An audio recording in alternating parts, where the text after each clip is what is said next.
I'm excited today because we're going to talk about beans.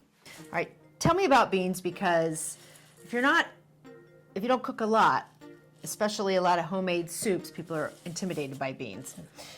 Beans are great. Beans are nutritious, they're economical, and they're delicious too. Okay. And now dried beans is, I think, what people are afraid of. Right. Because you have to soak them first. It helps the cooking time speed up, and it makes them more digestible too. This is about a pound of white beans here, plain white beans. And you can use any kind of beans you want. Great Northern, yeah, okay. great. I like a white bean, for white okay. soup. Great Northern, cannellini beans, and you maybe buy chickpeas. these dried beans in the same aisle as a canned bean. That's right. That's right. Just like in a bag. Okay. That's right. Okay. So here they are, straight out of the bag. Okay. And we just want to take a quick look and I go noticed through. There's and a few off-color ones or broken ones. Find any Not very many. that just look kind of Okay.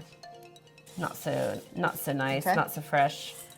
Okay. So we got those out. Then what happens? And we're going to cover them with plenty of cold water. Okay. So we just keep them in any bowl. Mm-hmm. All right. And how long do these need to soak? 8 hours is best. Is that good? At minimum. Okay. Mm-hmm. Mm-hmm. All right.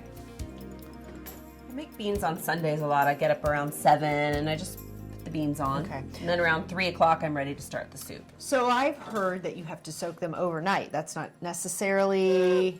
8 hours is about Okay. is about overnight. Okay, yeah, Mhm, that's true. depending on- Okay, so if you forget and you get up early that morning, you can still eat bean soup for dinner. Yep. Okay, great. So we've got these soaking. Let's say these have soaked 8 hours or so. So let's look at that difference here. Yep.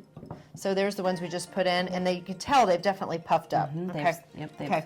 They've taken on the water and they've swollen quite a lot. Okay. So now we're ready to cook with these beans, but first we have to drain off this water and right. rinse it with Okay. rinse them with All right, fresh I'm gonna water. do that right now. So I've rinsed the beans with cold water, and here we are. And I have a quick question for you. What's the difference between using these and, say I have a bunch of canned beans, can I use that for my soup? What's the difference?